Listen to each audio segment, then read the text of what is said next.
Today, we're going to begin an exploration where we can describe and explore data a little bit deeper so that we can ultimately compare some data sets. So let's start off by talking about measures of center. So measures of center give us an idea of where the middle is. Two examples of measures of center that we have are mean and median. We'll be talking about those and others today. We want to not only be able to calculate these things, but we also want to be able to talk about their strengths and weaknesses as well. So when we say that we are using a measure of center, we're using some measure, that's going to identify a value at the center or middle of the data set. One way that we can do that is we can calculate the mean or arithmetic mean. We find this by taking the sum of all of our data values and then dividing it by the total number of data values that we have.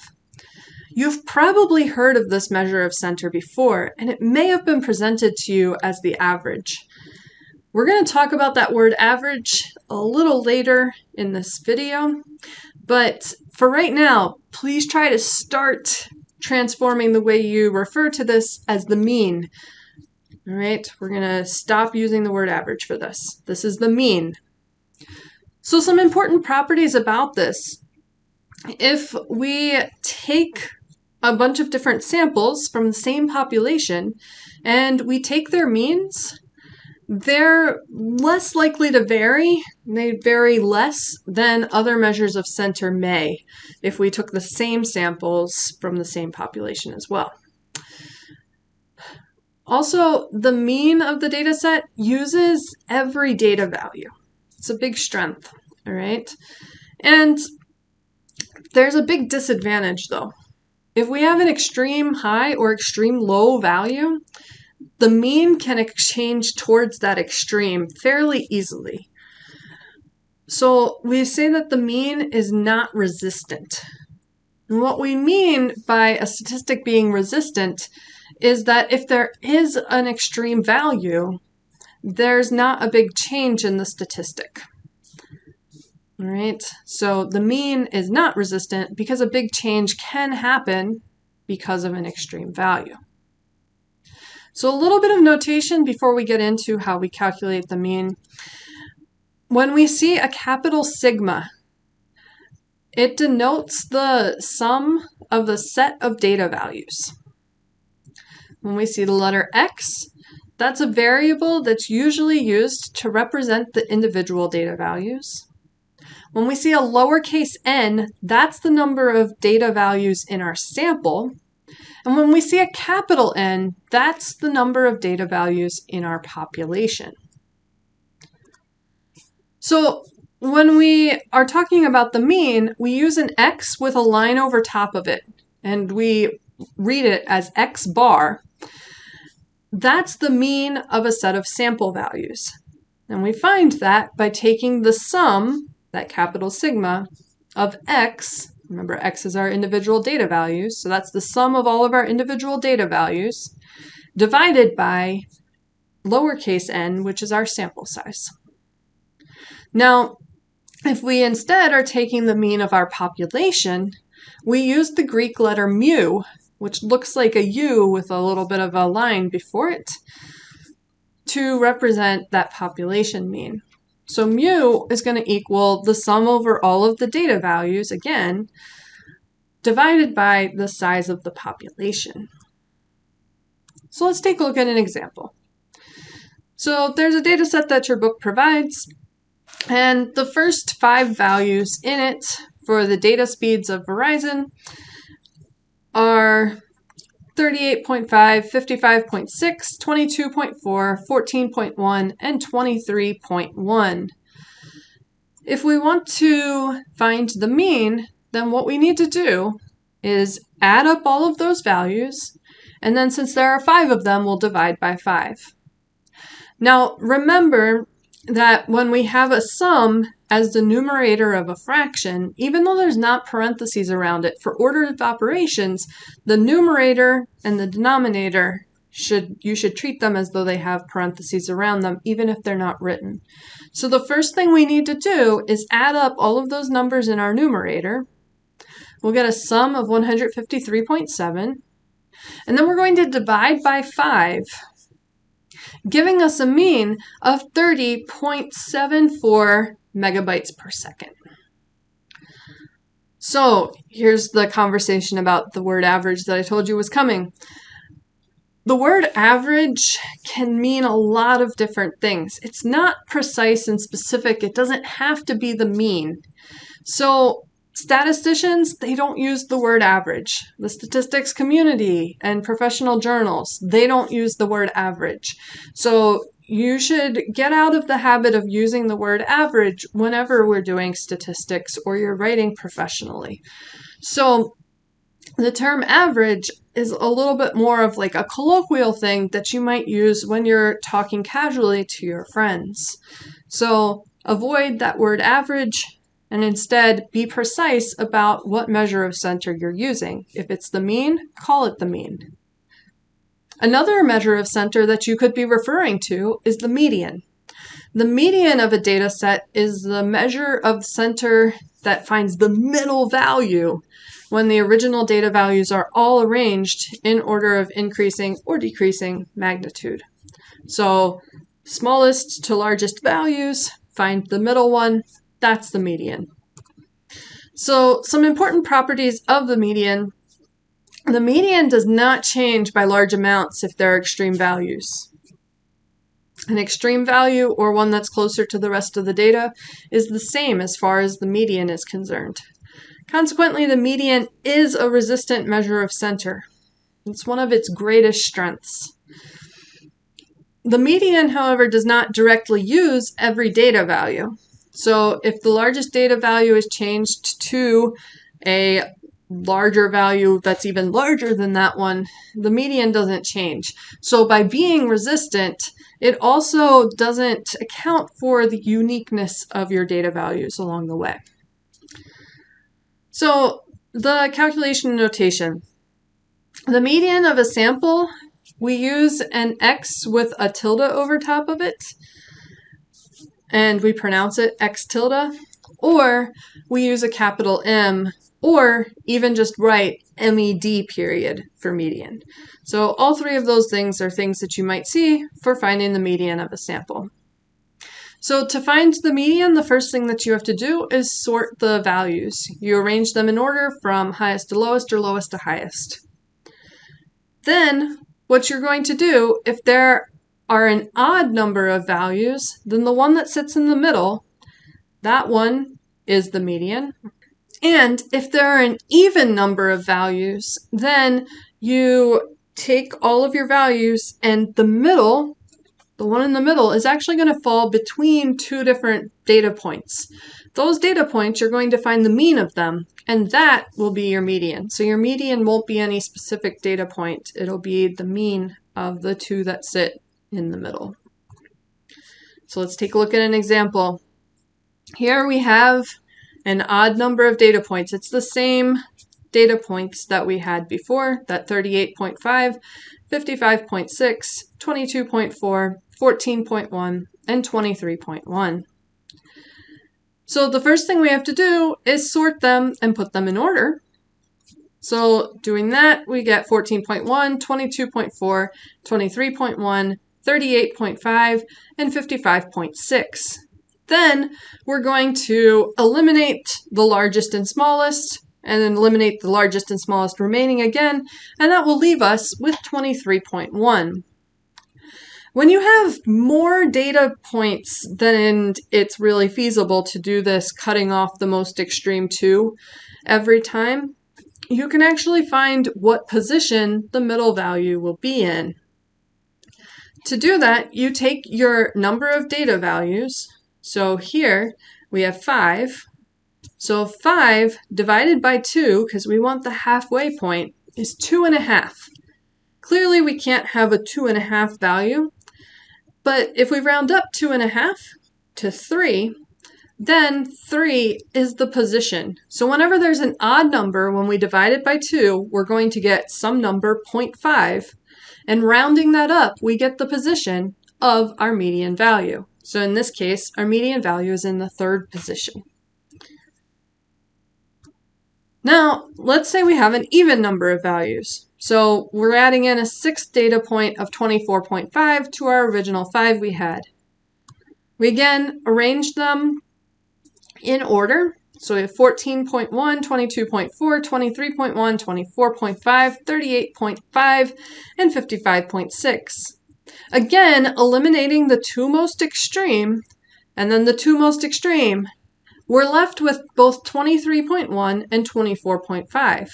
If we eliminate the two most extreme again, we'll be left with none. So we want to keep those middle two, 23.1 and 24.5, and we'll find the mean by adding them together and dividing by 2. When we do this, we get a median of 23.8 megabytes per second. Now, again, if we have a data set that's large enough that we don't want to have to eliminate the most extremes until we're left with just 2, we can instead figure out what position it must be in.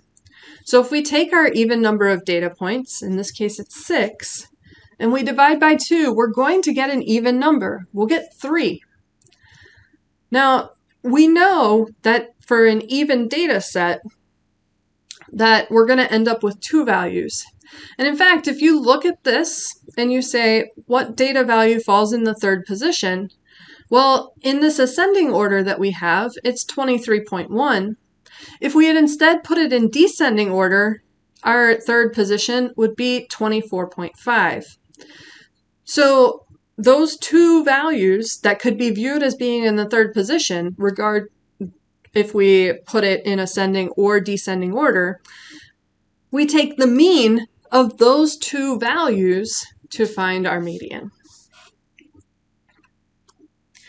Now, thinking about another measure, we have the mode. The mode of a set of data is the value or values that occur with the greatest frequency.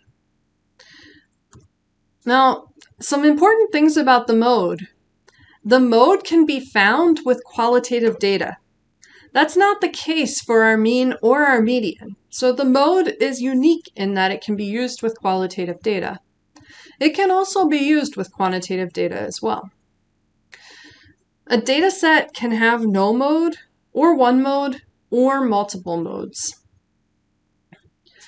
So when 2 data values occur with the same greatest frequency, then each one of them is a mode, and we say the data set is bimodal. If we have more than 2 values that occur with the same greatest frequency, then again, each of them is a mode, and the data set is said to be multimodal. When there's no data value that's repeated, we say that there's no mode. So let's take a look at an example. Here's sprint data speeds. A set of them we have 0.2, 0.3, 0.3, 0.3, 0.6, 0.6, and 1.2. Notice 0.2 and 1.2 are not repeated. 0.6 is present 2 times, and 0.3 is present 3 times. Since 3 is the greatest frequency, 0.3 is our mode. So 0.3 is the mode of this data set. So let's say instead our data speeds are 0.3, 0.3, 0.6, 4.0, and 4.0.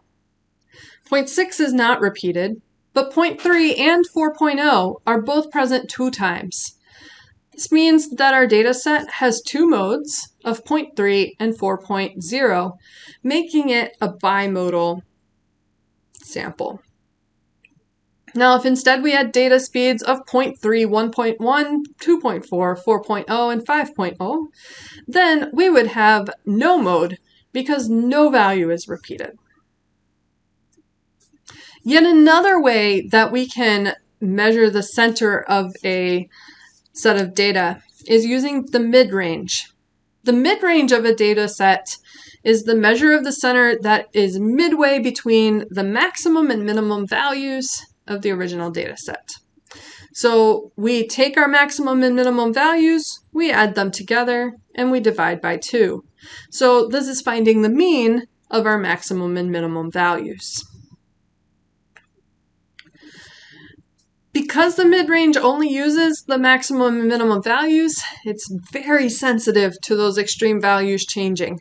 So it's not at all resistant.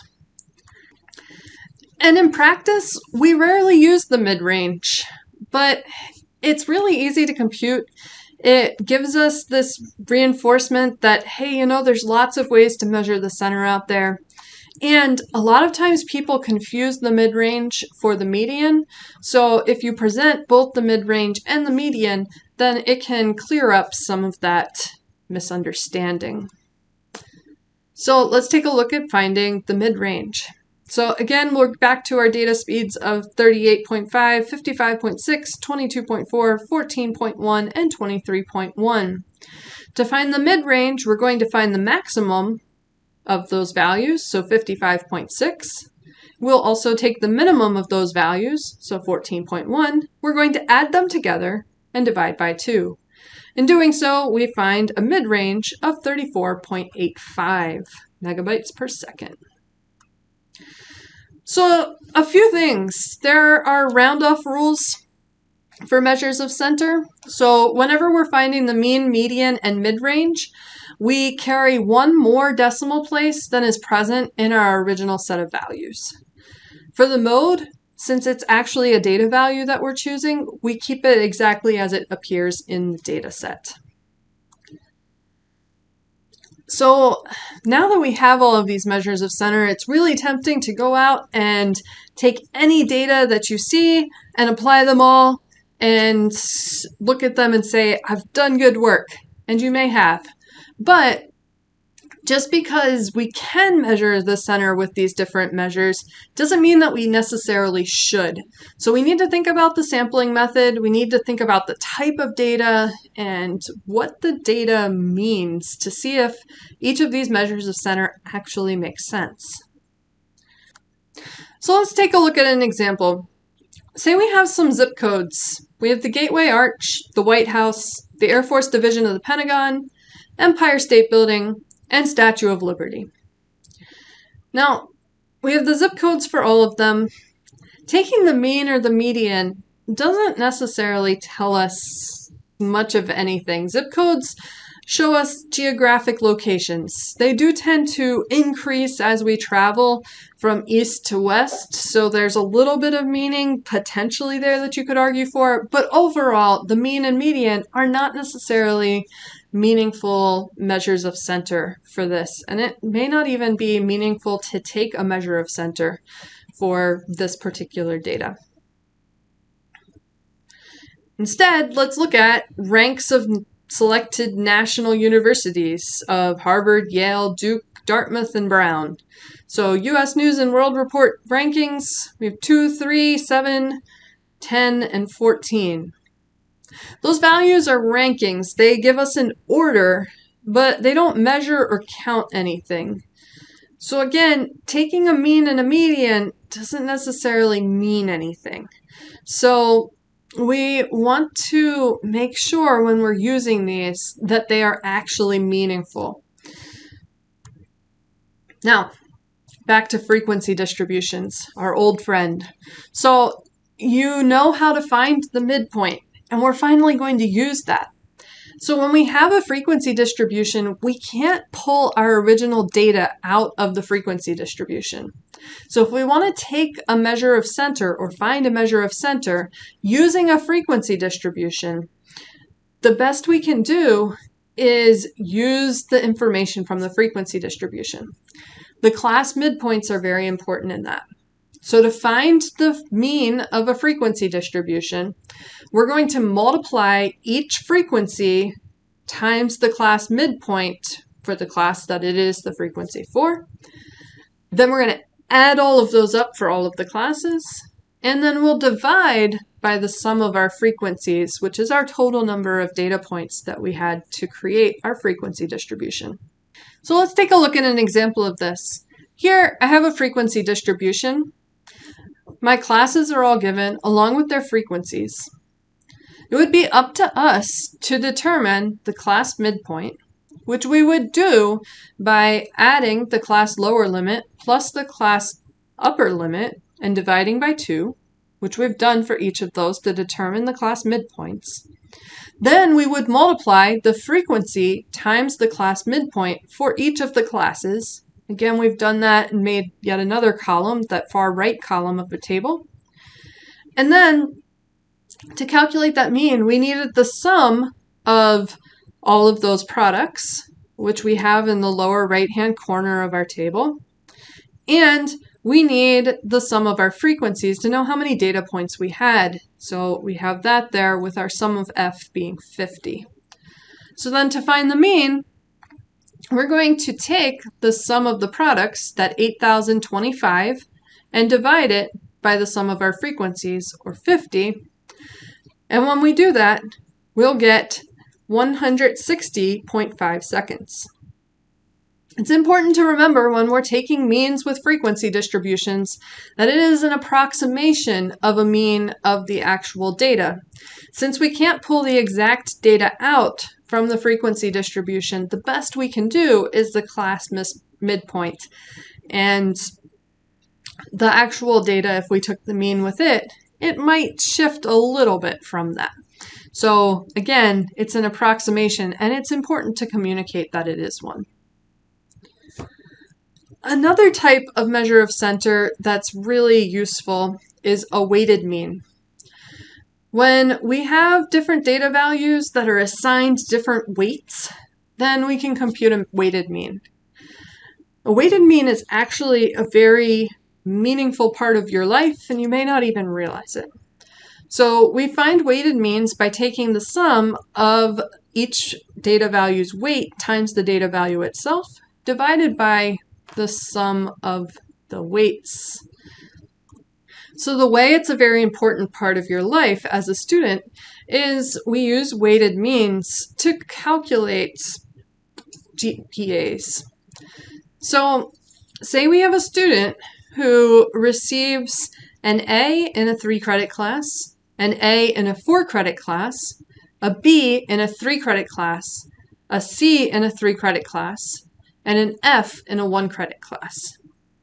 Now, the GPA scale says that an A is a 4.0 or 4.0, a B is a 3.0, a C is a 2.0, a D is a 1.0, and an F is a 0.